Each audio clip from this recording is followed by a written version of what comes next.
aí, nosso convidado de hoje é graduado em Direito pela UNP, é consultor jurídico de imobiliárias. Seja muito bem-vindo, Mário Pegado. Boa tarde. Bem-vindo, boa tarde, tudo bem? Tudo ótimo, muito obrigado por estar recebendo, poder ajudar vocês com esclarecimento de algumas dúvidas. Legal, olha só, acho que para começar, né, esse tema que é bem amplo, eu queria perguntar quais são as responsabilidades de inquilinos e locadores na hora de um conserto ou de um reparo lá no imóvel.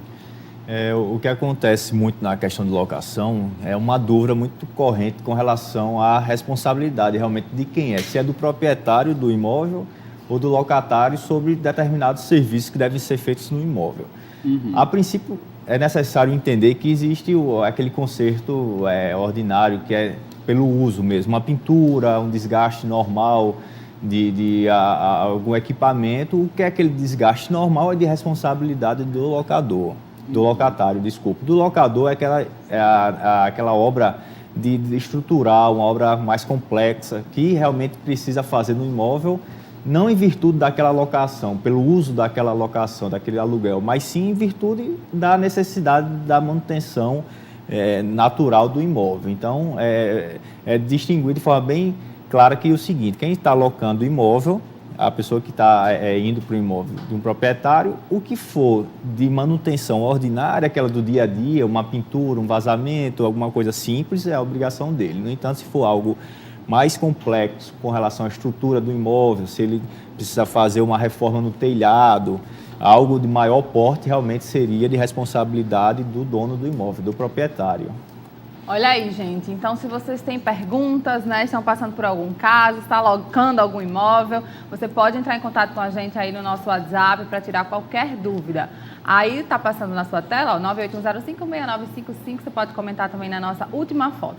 Agora, de acordo com a lei do inquilino, quem paga a conta em cada caso? Eu vou falar aqui 4 casos, falar 5 casos, daí você me explica. Oi, o cupim, com relação ao cupim. Com relação ao cupim, tem que analisar realmente quanto tempo é essa locação também. É uma locação de 1 ano, 2 anos. Então, é algo que já vinha muito tempo. Então, é do dono do imóvel. Uma locação que a gente vê de 5, de 10 anos, a responsabilidade já muda. Vai para realmente o inquilino, quem está fazendo a locação.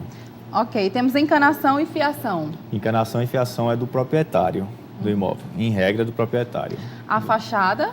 A fachada, se for pintura, é do inquilino, quem está indo no imóvel, né? Agora, se for fazer uma reforma, porque a fachada caiu, por causa da chuva, teve uma infiltração e está tendo um risco de desabar, assim, a parte da fachada, então é do proprietário. A pintura a gente falou, né, que é... Exato, é do inquilino. Do inquilino. E as áreas comuns?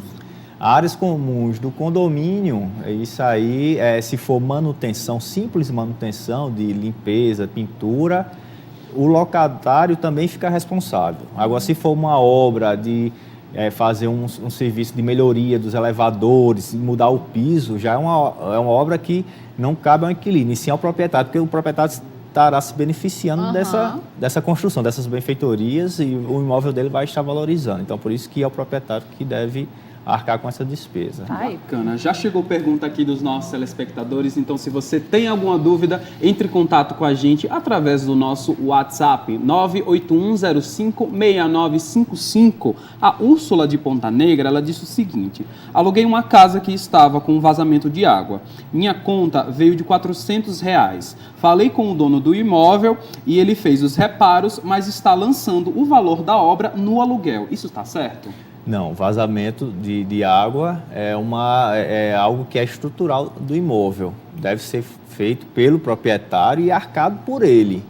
Ele deve arcar com essa despesa porque esse vazamento não se deu, provavelmente, decorrente dessa locação, que deve ser recente, e sim do uso natural do imóvel, que leva 5, 10, 15, 20 anos para aparecer. Então, não é devido que a inquilina assuma uma despesa para refazer um serviço de encanamento, quando, na verdade, deveria ser do proprietário. Agora, o que acontece quando o inquilino está atrasando o aluguel? Ele não está pagando. O que pode acontecer?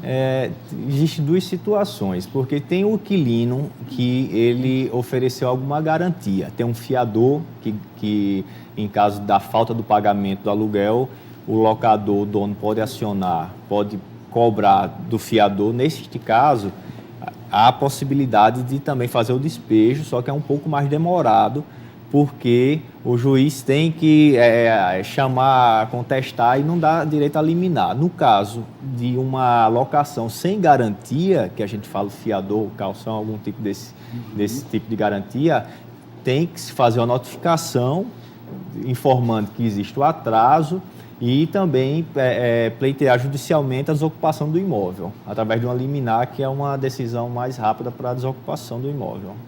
Legal. E qual o prazo legal para o inquilino entregar o imóvel após o vencimento do contrato? Em regra, o contrato encerra quando fica estabelecido lá o termo final, a data final. Se o contrato termina 30 de janeiro, não é 31 ou mais 15 ou mais 30 dias, não. É naquele prazo ele tem que entregar as chaves.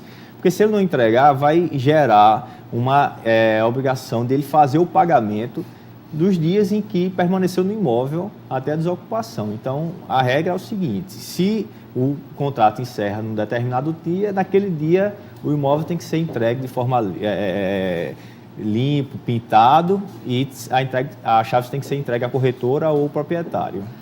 Agora, com relação, a gente estava conversando antes de começar o programa, né, que mudaram algumas coisas, né, com relação ao uso capião. Hoje é no cartório, é isso? Exato. O que aconteceu com o novo Código de Processo Civil, que entrou em vigor recente, a questão da regularização do imóvel, que é muito comum, imóveis que não têm escritura. O pessoal tem um imóvel que comprou através de um contrato simples, particular, não tem escritura. Antigamente, a gente precisava entrar com uma ação de uso capião. Eu pedi ao juiz de que aquela pessoa está exercendo a posse, está no imóvel por 15, 10 anos ou 5 anos, dependendo de cada caso. E a partir desse momento, o juiz ia verificar realmente se ele estava nesse prazo, ia consultar os vizinhos, ia verificar documento de IPTU, água, para verificar realmente se existia esse prazo.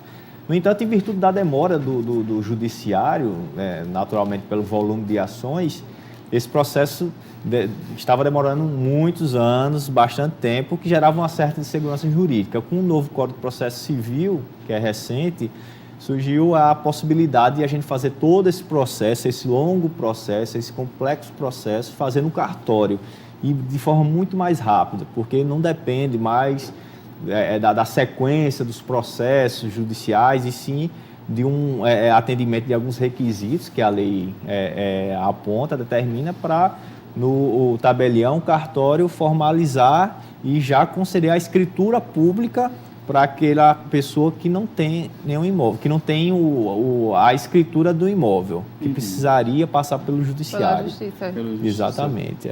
Legal, olha só, a gente está tirando várias dúvidas aqui, né, sobre locação de imóveis. Se você tem alguma dúvida, entre em contato com a gente através do nosso WhatsApp, 981056955. Olha, muita gente tem várias dúvidas sobre esse assunto, né? Então é sempre importante a gente reforçar cada vez mais essas dúvidas, né? E se por acaso o locador, né, entregar o contrato de renovação, e se o inquilino assinar, o locador, ele pode desistir do negócio depois disso? Como é que faz? O que acontece? O contrato, ele só é perfeito, esse contrato perfeito com a assinatura das duas partes. Até lá é um documento ou uma proposta, porque com a assinatura de um só, o locador ou locatário, ele não tem aquela força vinculativa, porque para o direito ela só tem essa força quando as duas partes assinam e concordam com aqueles termos. Até então, é apenas uma proposta.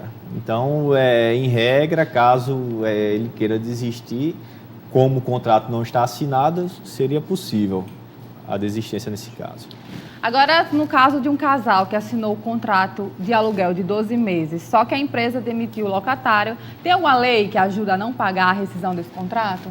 Tem sim, a lei de inquilinato, ela protege o inquilino nessa situação, porque entende que é um justo motivo para se fazer uma rescisão de um contrato. Porque se o inquilino estabelecer um contrato de locação com o proprietário por um determinado tempo, em virtude de uma função, de um trabalho que ele exercia naquela cidade, e se ele é obrigado a mudar de localização, de local de residência, então a própria lei reconhece e protege o caso dessa mudança sem sem considerar o descumprimento contratual, sem gerar multa por essa alteração no prazo do contrato. Pode ser rescindido sem nenhum tipo de multa.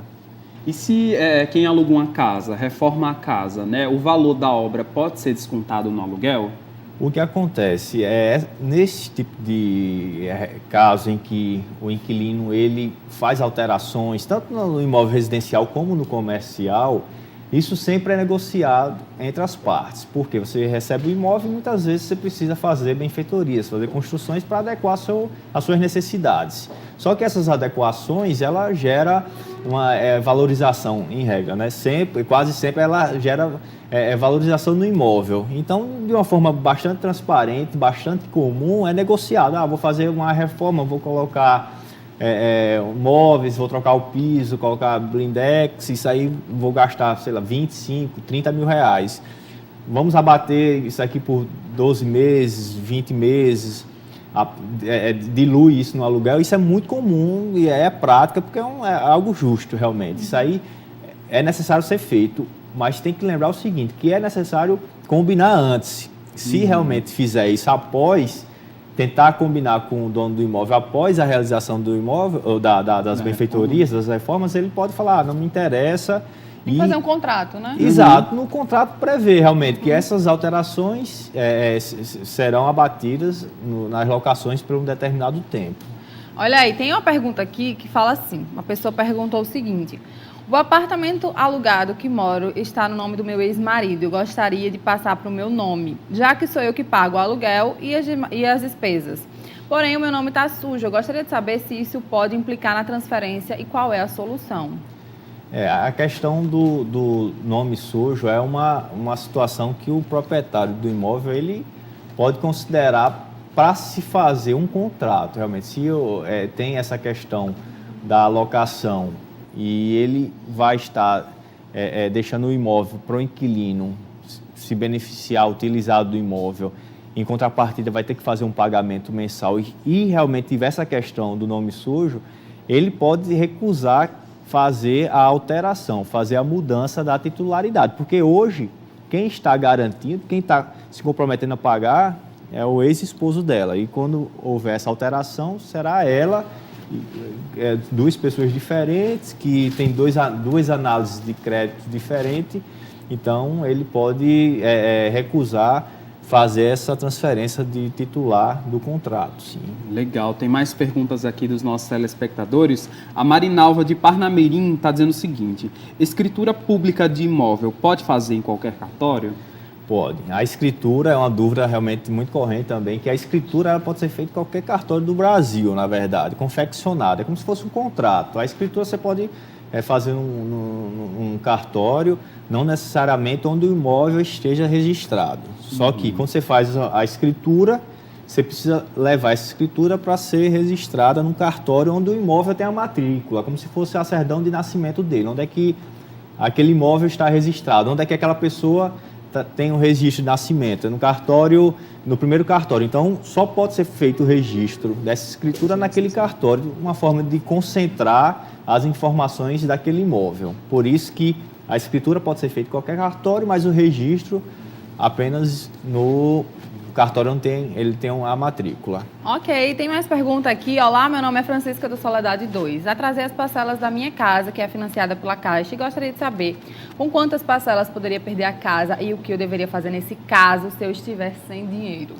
O que acontece? A gente sempre aconselha, nesse caso de falta de pagamento, procurar o banco e tentar fazer um acordo, fazer um refinanciamento dessa parcela.